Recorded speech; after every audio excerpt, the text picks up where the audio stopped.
think we're online. Hello, Dr. James Bogash, publisher of Modern Health Myths, coming to you this afternoon, talking about COVID-19 and exercise. So, really important factor to consider. I've certainly talked about ways to support your immune system, but sometimes we don't get into enough of the specifics about why something is good. We kind of think exercise is good for us, we should be doing it, but we don't understand just how powerful it can be.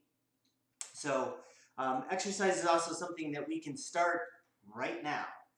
People who are obese have other comorbidities. Like, those aren't things you can change today. You can certainly make a path towards changing. Exercise is something you can start today, right now, as soon as you're done listening to the rest of this video. First thing, we're just talking a little bit about ARDS, or when things get ugly. It's acute respiratory distress syndrome. And this is a scenario where the immune system starts to turn in on itself. And in many cases, it's the beginning of the end. Survival from ARDS is not that stellar, and it's a scary scenario to get into. And definitely a player when it comes to deaths with COVID. To get specific, ARDS affects about 3 to 17% of patients with COVID, not necessarily hospitalized, but just patients in general.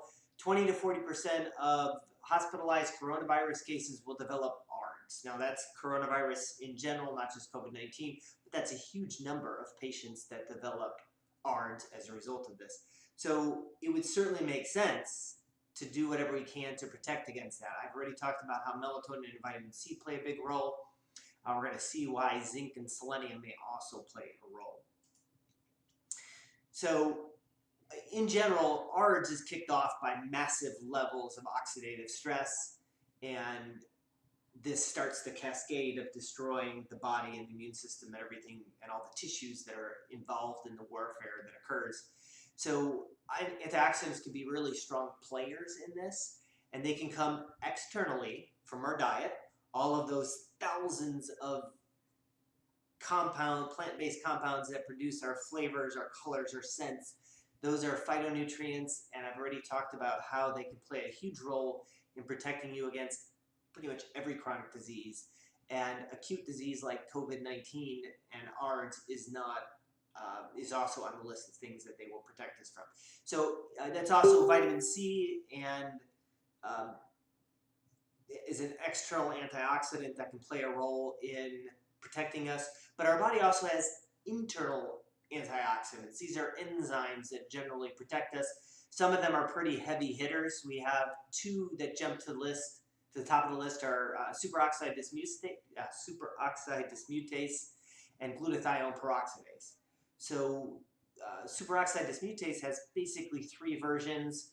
There is an intracellular and extracellular version, are two of the biggest categories. And the extracellular kind of runs around outside of our cells, hence the name, and it can protect against oxidative stress that is not occurring inside our cells. So this happens before our cells go south, just the environment has a lot of oxidative stress, and extracellular SOD helps with that scenario.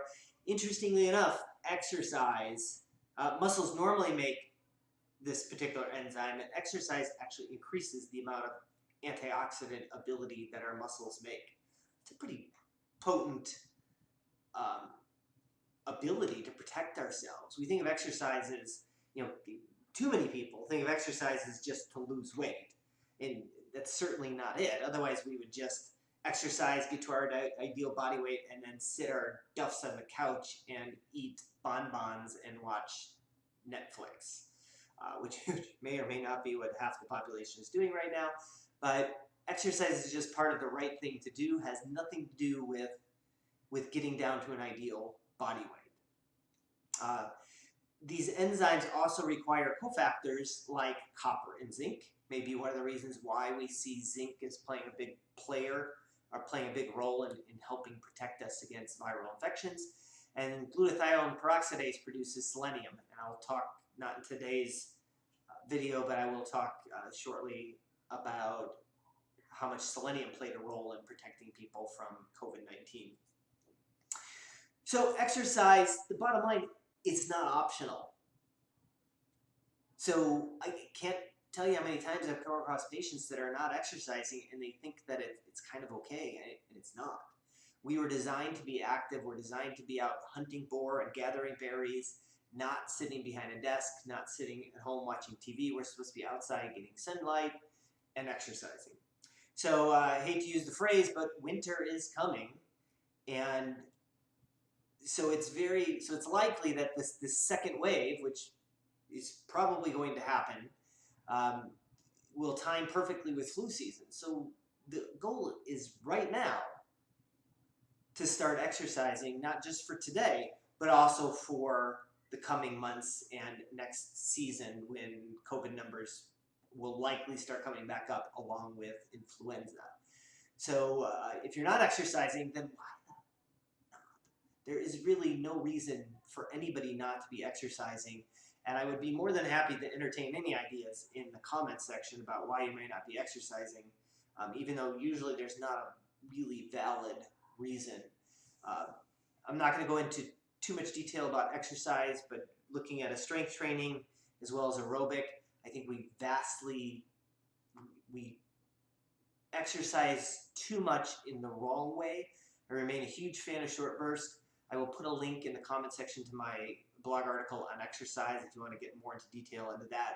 But I cover everything. I also have a couple, if you want to see how I do my aerobic activity, I'll also post a YouTube video on me exercising. Lots of fun. But it gives you an idea of how much I challenge my cardiovascular system when I'm doing short burst aerobic. So again, thanks for watching, and remember to like and share the video as well as subscribe to the channel. And I'm off to exercise as soon as I end this video.